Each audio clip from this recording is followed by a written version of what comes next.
Welcome back to Families in Action right here on KHTS AM 1220, your hometown station. I'm Michael Doherty along with Cary Quashen, and today we are talking with Kathryn Barger about addiction, mental health, and homelessness. And when we left, we were talking about... what were we talking about? You know what we didn't do and we don't do enough? What? We didn't say, if you want to join in on this conversation, Well, that's true. you can call in at 298, what is the number here? 298-5487. That's 298-5487. We'd love to hear your thoughts. And there you go. This is a big topic, and it affects everyone, and I don't think people understand that it does. It affects everybody, especially, we talk about the homeless and the connection to the mentally ill. I remember picking up the newspaper. We did a project called Project 50, which was putting housing first. So it didn't. If we knew they were addicted to drugs or they had a mental health issue, we didn't require them to go get treatment. We put them in housing first. I pick up the newspaper, the LA Times, front of the LA Times one day. I grew up in San Marino, which is a Right. upper middle class community. Front page, someone I went to high school with. It can happen to anybody. Yeah. And I think... Nobody's immune. Nobody's immune. And people that are listening out there, I think, would agree that most people feel like, wait a minute, we're talking about homelessness, so how come you can't just put them in an apartment, put them in a house somewhere? Doesn't that solve the problem? But it doesn't solve the problem because it's not just one problem. No, we're talking about addiction, we're talking about other things, we're talking about mental health. And many of those people who, if you do put them in housing, after a while, they want to go back to their former life out on the street. True? Absolutely true. And the first thing I say to people is there's no law against being homeless. Right. So if it is, there is a small percentage that just want to be left alone. They want the freedom. They want the freedom. They don't want they don't want the society, and they don't want the jobs. They don't want rules. Yeah, they don't want rules. They just want to do what they want to do. And you know what? They fend for themselves. And that's what I tell people at the hospital too. You can't put somebody on a hold because they want to get high, and you can't put somebody on a hold because they have nowhere to live. I mean, some of that is a choice too, and that's their choice. They're legally allowed to make. Absolutely. There was an interesting story in the newspaper, the LA Times, I believe it was, and this was some years ago. And I remember when I read it, I thought, okay, I can understand that to some degree. Here's a story in a nutshell. A person that was a case manager, and he had certain homeless people that he worked with, got some information that one of his longtime clients had come into some money, some substantial money, like $175,000, something like that. So he thought, I'm going to go to where he normally hangs out, and I want to let him know that he can now get a place to stay. He'll have food whenever he wants it. And when he found the person, he told him what happened. The person's response was, I don't want it. And the fellow said, why not? You'll be able to get out, you'll be able to live in a house, you'll be able to get food when you want it. And he said, no, it causes too much trouble. I don't want the money. Money causes trouble. I did an intervention in one of the talk shows, and at the end of the show they put numbers out, and some mom said, please go find my kid. And it was Ricky Lake show in the old days, and we found out the kid was in San Francisco, and he was 18. So I flew out, and they had cameras, and we were going through the parks. It was terrible. I saw people overdose, I mean, people fighting, and this is that park where all the homeless live, and we finally found the kid, and he was there with his dog. And the dog, and he just said, look, this is my home. And they had governors and mayors and bodyguards in the park. These were homeless people. They actually had a whole... Their own community. A whole community, yeah. And what they really did, have a man that was called the governor and a mayor and all that stuff. And this kid said, tell my mother I love her, but I'm very happy doing what I'm doing right now. And what can you say to that? And you can't, but then you get the category that are mentally ill that really don't understand. Right. Well, he wasn't. But he wasn't. I agree with you. Yeah, then there's that segment. Right. And the question is, and I tried explaining this to Supervisor Antonovich, because you have to develop, we've got outreach teams that go out. Mm-hmm. Their sole role is to develop a relationship, to gain that trust. Right. Because there are individuals that have been in and out of hospitals that are now, I mean, if you think they were paranoid before, they're now really paranoid about anyone that offers to help them. To them, that means you're going to lock me up. Right. So it's establishing relationships and really regaining the trust of individuals, so saying, we can help you, and get them into the services that they need. They have a van in Hollywood. What's it, the 9 line? Is that what it was? Is it the 9 line? Or 8 line, or one of those two, but it drives around, and that's what their purpose is. I drove with them for a few days one time. What a cool thing. It is cool. You have to be patient, though. It doesn't happen overnight. Right. No. If you talk to the social workers and the individuals working in Department of Mental Health, sometimes it's taken over a year to gain their trust. And these individuals go out on a day in, day out basis to try to get these people off the street. Mm-hmm. And their whole thing is just befriending them right now so they can trust somebody, because these people, it was pretty terrible. I was doing at the Salvation Army. They had a shelter kind of thing, not where you lived in Hollywood. It got burned down a bunch of years ago, but all the runaway kids would come there, and they would we would give them hot chocolate and donuts after the group. So they'd come, and we'd have 30 or 40 kids. These kids, I mean, I get it. They were abused and molested and raped and sold and beaten and thrown away, and some of them had mental illness. Some were just really messed up, and the word trust, how do you, I mean, that's hard to trust when your family isn't what you did. So it took, we ran it for a long time, but it took some kids up to a year to say, okay, do something. So Sad stuff. Yeah. So what we're looking at, getting a home first to get you out of the homeless situation, is really only mostly appropriate for people who have an economic situation. They don't need the mental health, they don't need the drug, but they need a little help. That helps. So what are we talking about with what Michael Antonovich is trying to do in your office as supervisors with getting this program together, and how is that coming along? The good news is, I mean, it's coming along. The board as a whole allocated about $150 million in funds. That was from the redevelopment when they dissolved the redevelopment throughout the county. These funds were one-time funds available. We applied that to the veterans, and so that is the only population whose number's actually gone down.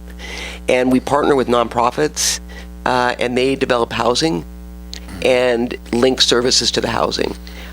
Because for some of these veterans, they have issues that have created a situation for them where they've ended up homeless. Some of them not so much. They came back, finding a job, the economy turned, job training was necessary. That's what we're looking at.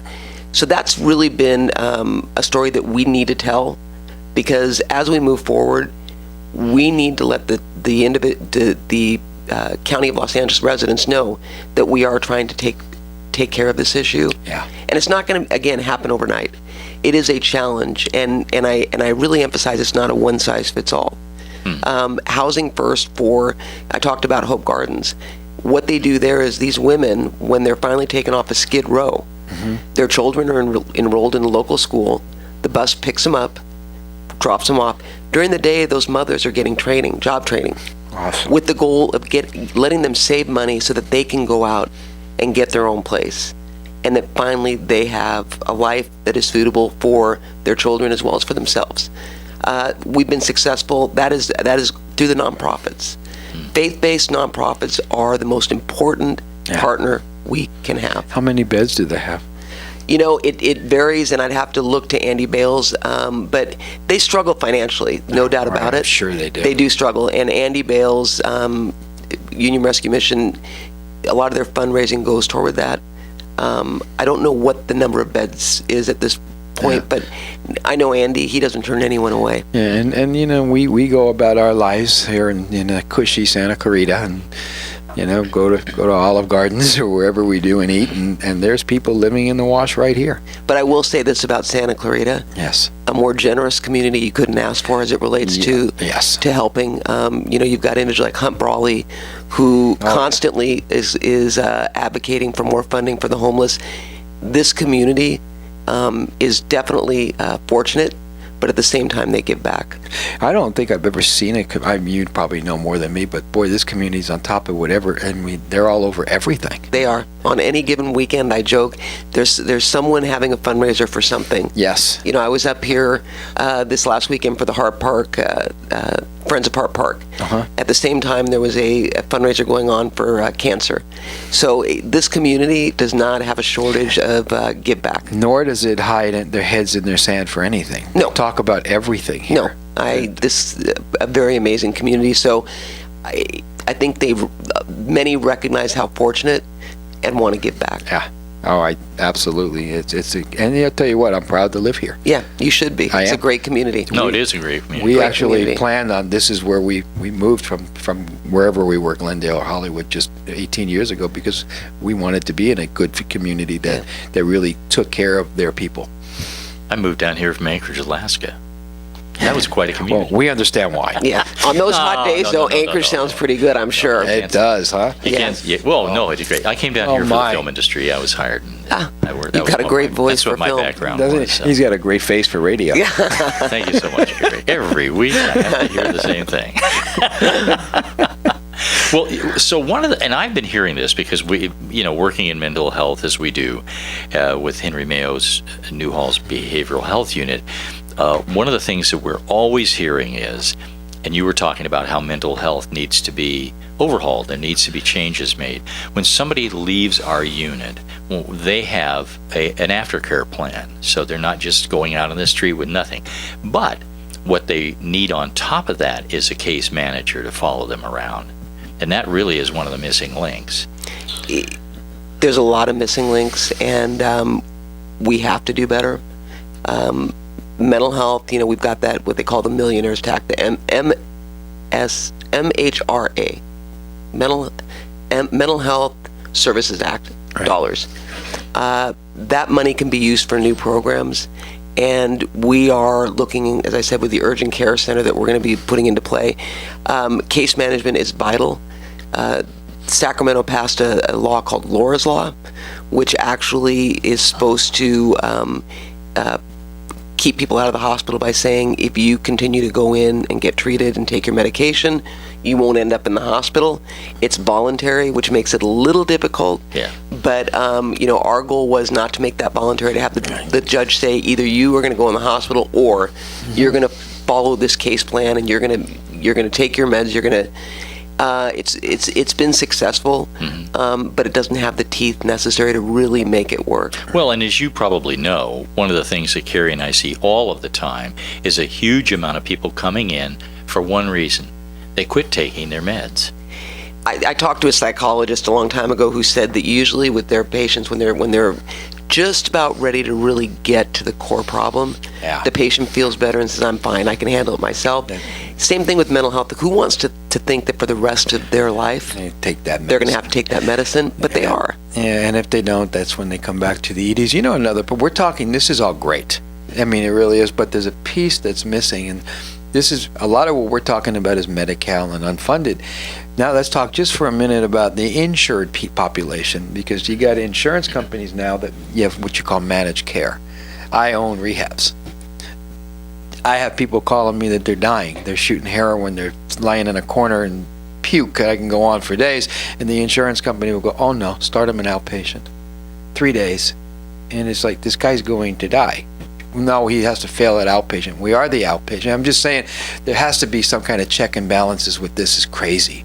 That's what I was talking about earlier. We need to look, again, if someone's diagnosed with cancer and they have to go in and have Right.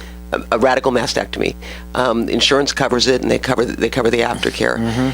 Mental health, it is a silent killer. They put a number on how long you can be in the hospital, and you and I both know that on some of the individuals that are severely mentally ill, 14 days is not going to cut it. And then they'll say things like, he's been in the hospital or he's been in rehab 4 times. So what? What if it's the 5th time that's going to help him? You know what the statistics say for, let's say, drug rehabs and stuff?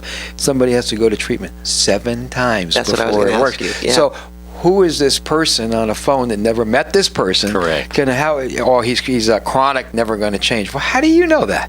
Maybe this is the time.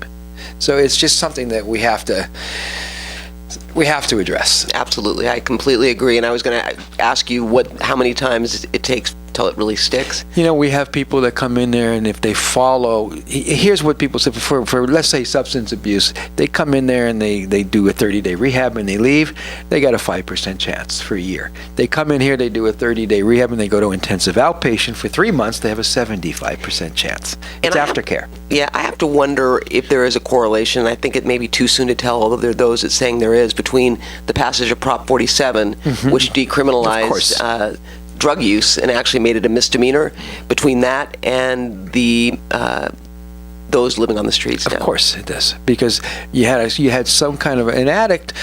Something has to happen to rock their world before they want to change. And they don't just wake up and say, even though they know things are bad and they're not happy, something has to rock their world, and they go, whoa. Yeah, I mean, an intervention, something with the law, whatever. So when somebody got arrested for something and a judge says, you go to rehab or else, they're going to go to rehab. Now there is no or else. It's like, you go to rehab or go back to the street. Okay, bye. Because that drug court, you have a choice between going to jail or going and getting hospitalized for the treatment of the drug. You're going to choose the hospital. We used to do drug court in Ventura, Action, and boy, I'll tell you, it was incredible. We did it for adolescents because if they blew it, they did 3 days or 2 weeks. They didn't want to blow it. And then and people say, well, they have to want to get sober. Nobody has to want to get sober. Sorry, you just got to show up. You show up long enough, you bring your body long enough, your mind can follow. You know, I've been clean 35 years. I didn't want to be clean. I just didn't want to do what I was doing. I wouldn't change it for nothing now. So you don't have to want to be clean at first. You got to have a reason to stay clean. And get some clarity so that they can connect with you. And what happened with that Prop 47 is it took the reason away. Even though I believe, because I know the individual that proposed it, the intent was to move them out of prison and get them into treatment. They just forgot that you need a carrot. If these people were that responsible, they wouldn't be. But it really is. You really are stuck case between management again might have. But you are stuck between a rock and a hard place because you want the hammer, but these people really shouldn't be in prison. So it's kind of, what do you do? Well, that's why I say the teeth may have been missing from 47 in terms of unintended consequences are that you're right. They're not going to go to prison, but they're not going to go to treatment either. Exactly, and then crime and homelessness and drug addiction and mental health. It just keeps getting worse. Right. So it's a dog chasing its tail. Well, we're stuck between a rock and a hard place because you want to do the right thing, but what's the right thing? If we had that magical answer, and we would have a lot less homeless. You could just go right across the country and solve the whole thing. Wouldn't that be neat? I always say I'm in business to put myself out of business. I'd love to be out of business because people are better. I'd love to be able to say to Roger Seaver at Henry Mayo, close the behavioral health unit. We don't need it anymore. Don't need it anymore. Yeah, wouldn't that be nice? Wouldn't that be nice? But unfortunately, it's not going to happen. And I'll tell you what scares me is you've got a population that's aging, and they've had their parents or loved ones taking care of them who are now passing away. Yes. What is going to happen to them? And so I've worked with a woman, Carol East, who's amazing, who put together a program called Homes for Life. Because her biggest fear was that her son would not have anyone to take care of him. And they purchased homes, they pooled their money, they had someone living there, and it was a home for life. How cool. Cary and I both deal with people all the time that say, I just live at home with my parents and I do drugs. And we ask, where do you get your money? From my parents. So the parents are enabling it, but when you take the parents out of the equation, they're suddenly in big trouble. Well, you gotta teach people that the people have to be responsible for their actions too. And if you're enabling somebody to kind of come home at 30 years old and just use drugs and not do anything, that's kind of on you. People don't change till they have to, period. To the consequence or the threat or the thought of the consequence outweighs the fun they think they're having. So there has to be a reason for people to stop. You have to give them a reason. Sometimes you have to create a crisis in their world that you're in control of. So I've done many, many, many, many interventions, and people said they'll never go. Everyone went. Literally, everyone went. One lady took 2 weeks. But everyone went because we took everything away. And they had to go. So you got to create sometimes a crisis in their world, and you do it because you love them, not because you want to get them. Yeah, exactly. But I hear parents say that all the time, Mike. If I throw them out, they'll use more drugs. No, they're using more drugs in their bedroom because you're supporting it. Make it easy for them. Yeah, so but I get it. I mean, I'm a parent. I got kids. I couldn't imagine my kids being on the street, It would be impossible. On that note. Oh, it's time to take a break, Cary. We'll be back with more addiction, mental health, and homelessness, and our special guest, Kathryn Barger, right after this. Welcome back to Families in Action, right here on KHTS AM 1220, with our special guest, Kathryn Barger from Michael Antonovich's office, Supervisor Michael Antonovich's office. And we've been talking here about addiction, mental health, and homelessness, a huge topic. How do you want to conclude this? What haven't we mentioned here that we really need to? Well, we've touched on a lot, I would say. We've solved the problems of the world. I wish. No, we figured out the problems. We haven't solved them yet. And again, what I say is that it's not government alone that's going to fix this. It's going to be partnerships working together. We need to look at changing the mental health laws, the LPS laws that I think are antiquated. Yes. We need to challenge insurance companies because you know that getting people into treatment is very difficult because insurance companies refuse to pay for an extended period of time. We need to hold the VA responsible for veterans programs. Yes. Because we've got individuals coming back from war that are serving this country that are having a hard time getting access to care, and as a result, then they become homeless. Yeah. We have brought that number down, but we need to do more. We can do better. We have to do better. And then they want to know why vets are killing themselves. Right. Yeah. I mean, the suicide rate among vets is off the chart. And we see them. I mean, that's one of the populations that we treat at the behavioral health unit. It's very, very sad. It is very sad. Touches me. Well, it touches me anyways because they're defending our country. But my kid he's a vet. So I mean, he a lot of people that was in the service with him aren't doing so good. He's not as fortunate as him. It's one of those questions that makes your head hurt because you're thinking, why do we have this problem with the VA? Why doesn't it run like it ought to run? Because it's not like the vets should have to go in there with their tail between their legs saying, could I pretty please have services? They did their part. Now it's time for the country to do their part. And here we are talking about this problem. I almost said this silly problem. It isn't a silly problem. It's silly that we have the problem. It's silly that we have to talk about the fact that they can't get access to basic health care within a system that was set up for them. Well, let me ask you real quickly here. What's your thoughts relative to the proposal that you folks have put forward that we really could grab a hold of this homeless issue and start driving in the right spot?